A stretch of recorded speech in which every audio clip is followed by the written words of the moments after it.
Meeting అవుతూనే ఉంది. ఇమీడియట్గా గూగుల్లోకి వెళ్ళిపోయి చెక్ చేస్తూ ఉన్నారు. ఏమనంటే కాళేశ్వరంకి వెళ్ళి కాలువల ద్వారా నీళ్ళు వస్తున్నాయి, మరి చెరువులు నింపుకున్నారా లేదా అని ముందు పోయి సిద్దిపేట అక్కడంతా చూస్తున్నారు, అట్లాగే సిరిసిల్ల అంటే కరీంనగర్, మెదక్, ఉమ్మడి మెదక్ అదంతా చూస్తున్నారు. తర్వాత నల్గొండకు వచ్చిన్నారు. మాకు అర్థం కాలే ఏం చూస్తున్నారా అని మేము కూడా అట్లా చూస్తూ ఉన్నాం. చూపిస్తూ ఉంటే నల్గొండకి వెళ్ళగానే అన్ని చెరువులు నింపుకున్న తర్వాత ఒక చెరువు ఖాళీగా అనిపించింది. వెనుకనే జగదీశ్వర్ రెడ్డి గారికి ఫోన్ చేశారు. ఏంటి పలానా ఊళ్ళో పలానా చెరువు ఖాళీ ఉంది, ఆ కాలువలో నీళ్లు ఉన్నాయి, చెరువు నింపుకోవచ్చు కదా అన్నారు.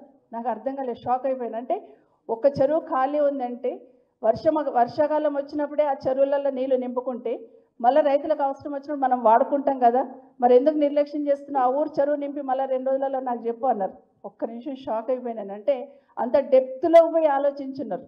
అంటే రైతన్నకి ఇబ్బంది ఉండొద్దు, రాష్ట్రం కరువుల పాలు కావద్దు, కరువుల కాటకాలు రావద్దు అనే ఆలోచనతో ఫోన్ పెట్టేసిన తర్వాత నేను అడిగాను అన్నకి, అన్న నాకు కొంచెం బాధ వేస్తుంది అన్న. ఎందుకమ్మా అన్నారు.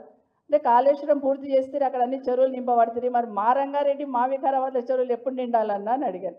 అంటే ఒక్క మాట అన్నారు, నిజమేనమ్మా తెలంగాణ రాష్ట్రం రావాలనుకున్నప్పుడు కాళేశ్వరం పూర్తి చేసి అక్కడ అన్ని కూడా నీళ్ళు ఇస్తున్న సందర్భంలో పాలమూరు రంగారెడ్డి పూర్తి చేసి కూడా ఇక్కడున్న వాళ్ళు కూడా నీళ్ళు ఇస్తే రాష్ట్రంలో ఉన్న ప్రతి రైతన్నకు నీళ్ళు ఇచ్చాననే తృప్తి నాకు ఉంటుందమ్మా, ఒక్క కోరిక నాదే అన్నారు. అంత గొప్పగా చెప్పారు కేసీఆర్ గారు. సో అంత తపన పడేవాళ్ళు.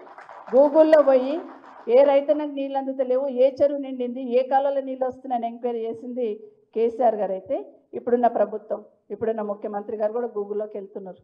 కానీ ఏం సర్చ్ చేస్తున్నారు? ఎగ్జాక్ట్గా రైట్. మామిడిపల్లిలో భూములు ఖాళీ ఉన్నాయా, కందుకూరులో భూములు ఖాళీ ఉన్నాయా, పుప్పాలగూడలో భూములు ఖాళీ ఉన్నాయా, ఎక్కడెక్కడ భూములు ఖాళీ ఉన్నాయి, ఎక్కడెక్కడ ఇమీడియట్గా తీసుకోవచ్చు, ఎక్కడెక్కడ అమ్ముకోవచ్చు, అవకాశం ఉంటే ఎక్కడెక్కడ మనం రాసుకోవచ్చు. ఇది ఇప్పుడున్న ప్రభుత్వం చూస్తూ ఉన్నారు. కాబట్టి ఆ ప్రభుత్వానికి ఈ ప్రభుత్వానికి తేడా. ఇక్కడ రైతన్న చేస్తారంటే వాళ్ళకు పట్టదు. నిన్న మనం ఒక ఫోటో చూసినాం, గుండె తరుక్కుపోతుంటుంది.